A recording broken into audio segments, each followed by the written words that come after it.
Estamos de vuelta aquí en No Hay Derecho. Estamos en esta hora que para nosotros es muy importante. Vamos a hablar de cultura, vamos a hablar de arte, vamos a hablar de cine, vamos a hablar hoy día de teatro más adelante también, porque lo que nos interesa es poner a disposición de todos nuestros oyentes una serie de expresiones que todos los días en nuestro país se van presentando, que a veces no tienen la cobertura necesaria, pero son tan importantes para fortalecer no solo el ejercicio de una ciudadanía plena, porque la cultura, el arte y la educación son fundamentales. Los países que han mejorado sus índices de, por ejemplo, desarrollo, sus índices de mejor relacionamiento entre sus propios ciudadanos, es porque la educación y la cultura han sido fundamentales en ese proceso.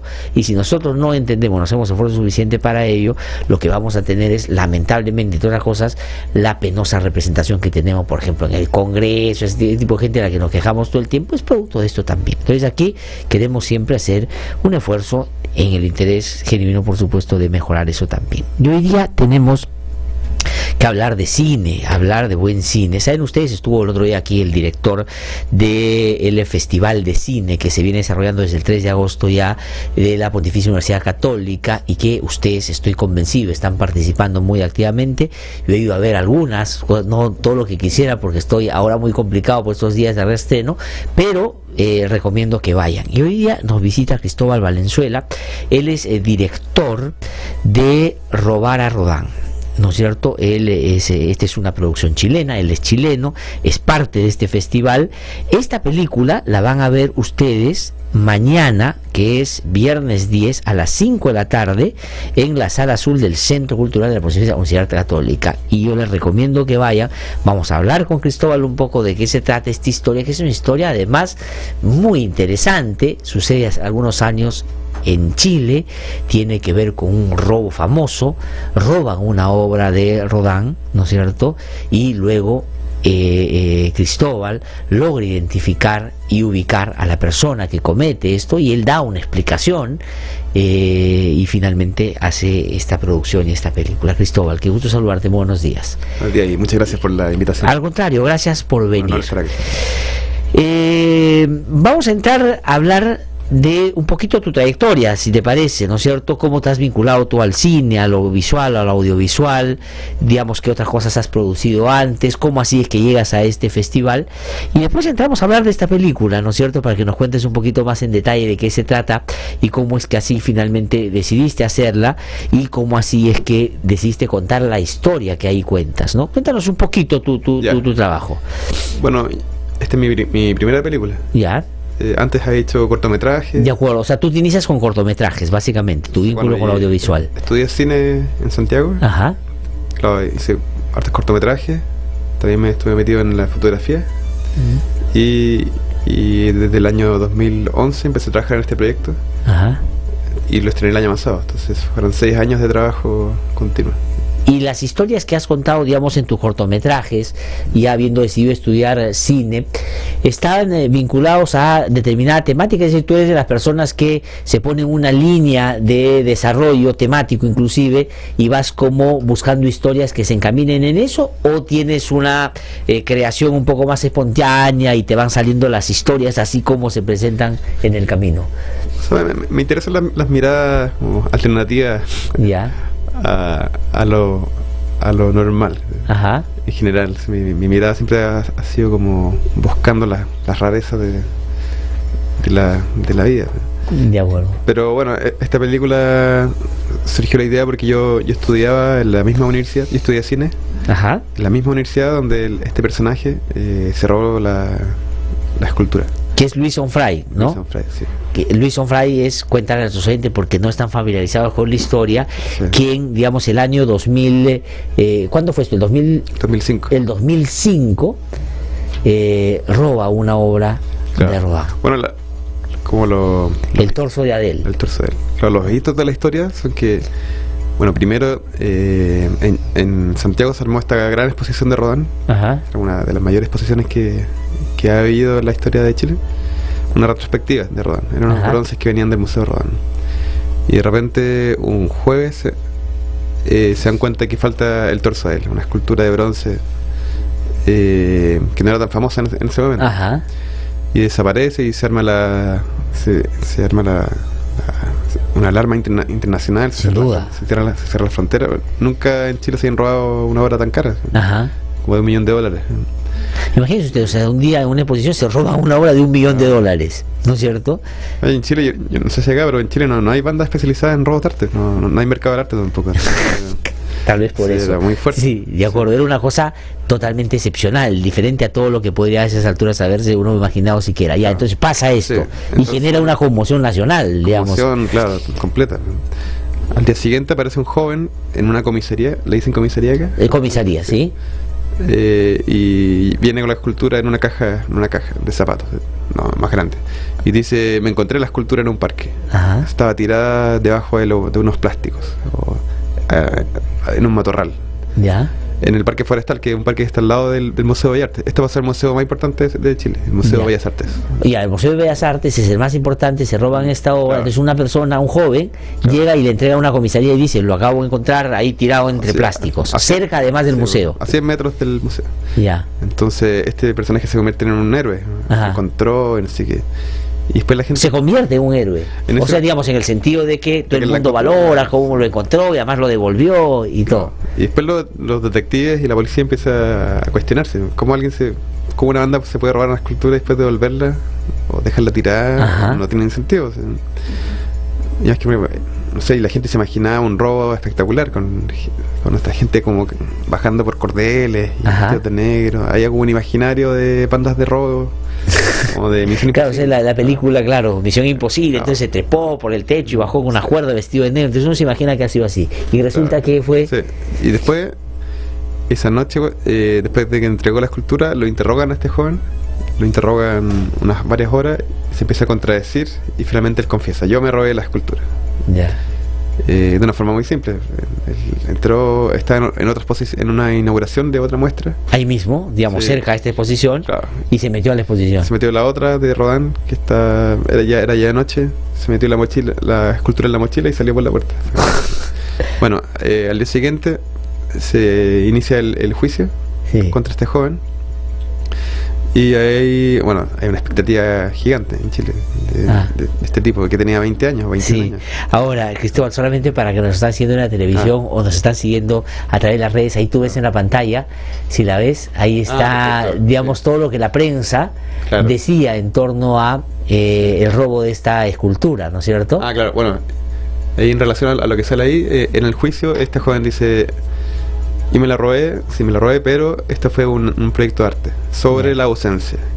Él quería comprobar que las cosas están más ausentes, o sea, más presentes cuando están ausentes. Como el efecto de la ausencia. O sea, es decir, la gente habla del torso de Adele cuando no está el torso de Adele. Claro, entonces... porque uno le cree o no, pero la gente empezó a llegar en masa a ver el lugar vacío donde está la escultura. El plinto, no sé cómo le dicen acá. Sí. Y se convirtió en la exposición más vista de Chile, de la historia. El vacío se convirtió en la mayor atracción de la muestra de Rodin. Claro, y llegar la gente ya hacía colas, es una cosa nunca vista. O sea, para ver el lugar vacío. Claro, y las colas salían del museo, llegan a la calle y dan unas vueltas. Tú que sigues el cine y el arte, siempre nunca había pasado eso con nada. O sea, en Chile no, pero estudiando para esta película nos dimos cuenta de que, investigando...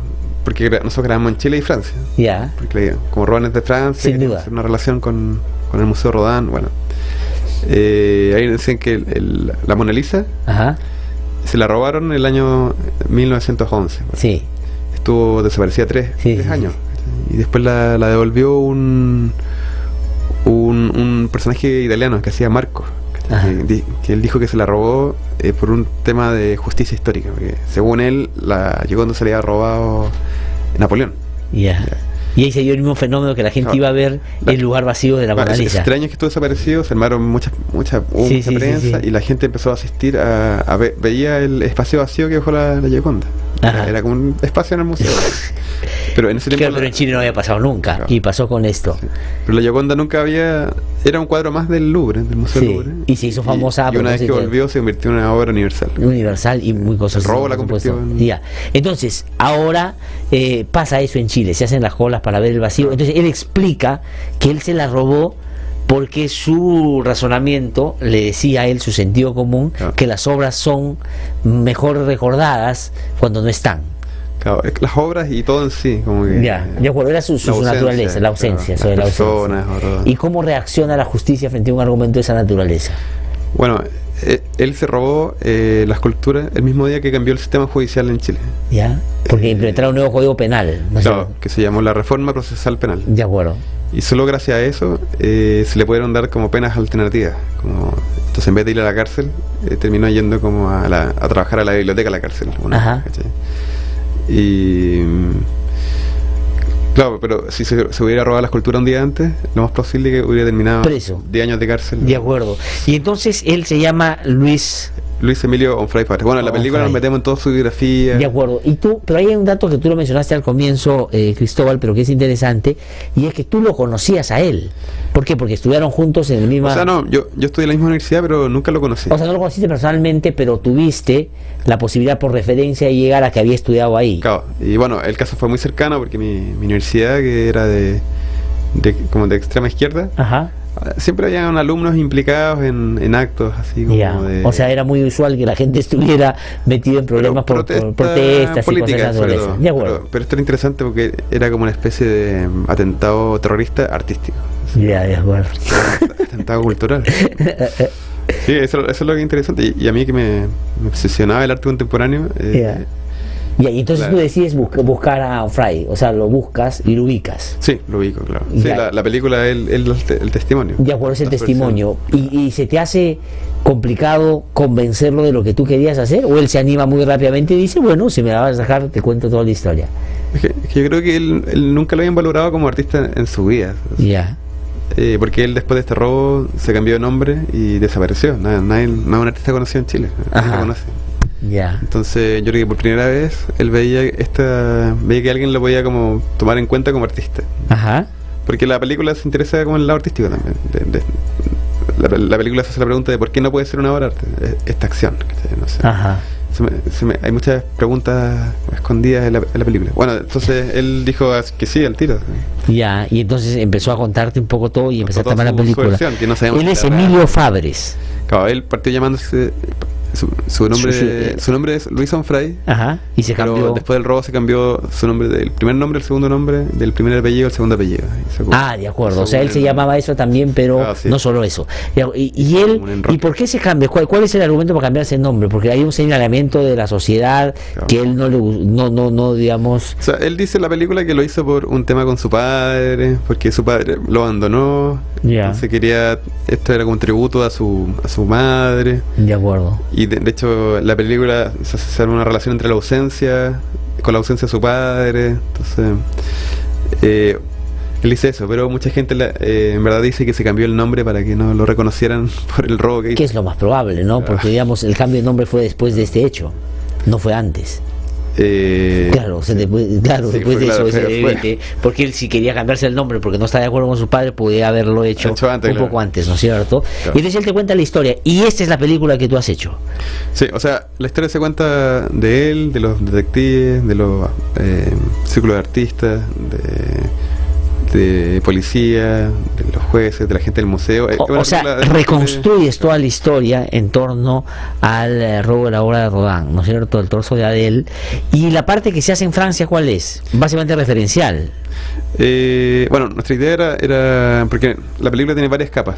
Tiene el lado policial, después tiene como una capa que es como, bueno, de comedia, porque la historia es como inevitablemente divertida. Sí. Y hay un trasfondo de temas que se habla de arte, del sentido del arte, del sentido del arte.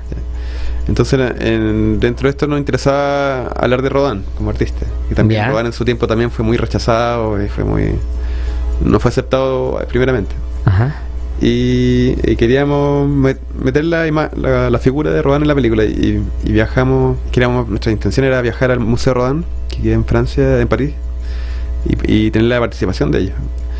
Y en un punto, habíamos entrado en conversaciones con el Museo Rodin y estaba todo bien, y de repente nos pidieron el guión y íbamos falta como una semana para viajar a París, y de repente nos dijeron que no querían hacer nada con nosotros.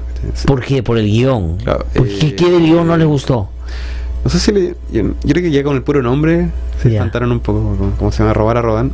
Entonces la visión de ellos, la película era como una apología al robo de arte, como una celebración del Rodán, que nunca fue nuestra intención. No, y la película no expresa eso necesariamente, no busca interpretar un hecho que llamó mucho la atención y que se ha constituido un hito. A nosotros nos interesaba hablar de arte, básicamente. Claro. Pero ellos lo vieron. Entonces se suprimió la parte francesa. No, fue igual, porque ya teníamos no, pero digo, con el museo, ya no hubo relación, tuvieron que hacer una cosa distinta, un plan de emergencia. Y bueno, y no solo eso, el museo prohibió que grabáramos en el Museo Rodin, y también prohibió a toda la gente relacionada al Museo Rodin que nos diera entrevistas, que eran los mayores expertos de Rodin en Francia. O sea, les prohibieron que hablen con ustedes. Sí, fue como una especie de boicot. De veto, ¿no? Claro, sí. Claramente. Entonces tuvimos que hacer un plan de emergencia, encontrar a otros expertos y gente que quisiera hablar con nosotros, y nos dimos cuenta que en París está lleno de esculturas de Rodin en la calle. Entonces gracias a eso podemos grabar algunas esculturas en la calle. Ya, de acuerdo. Ahora, Cristóbal, tenemos que ir terminando, pero quiero preguntar, ¿y cómo llega la película al Festival de la Católica?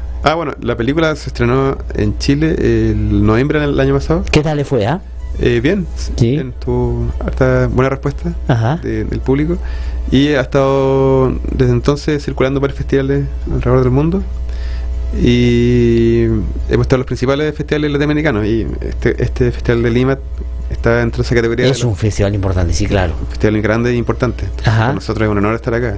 De acuerdo. Y nada, me interesa mucho ver cómo es la respuesta del público. No, seguro magnífica, porque digamos es una película que yo recomiendo puedan ir a ver. Solamente para repetir a nuestros oyentes, esto se va a pasar mañana, ¿no es cierto? Que es viernes 10, a las 5 de la tarde, en el Centro Cultural de la Católica, en la Sala Azul, ¿no es cierto? ¿Estamos en lo correcto? Ese es el dato que ustedes tienen que anotar ya para que mañana vayan a ver esta magnífica película de Cristóbal Valenzuela, que ha tenido la gentileza de venir esta mañana a conversar con nosotros.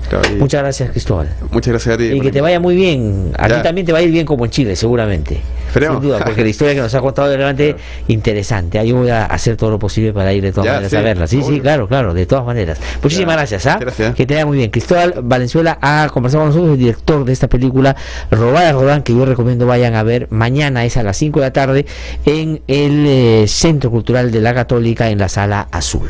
Así que tengo que ir a una pausa, ¿sí? Regreso en un instante. Estamos aquí en No hay Derecho. Cuando regrese vamos a hablar de teatro, como siempre, buen teatro. Volvemos en un ratito.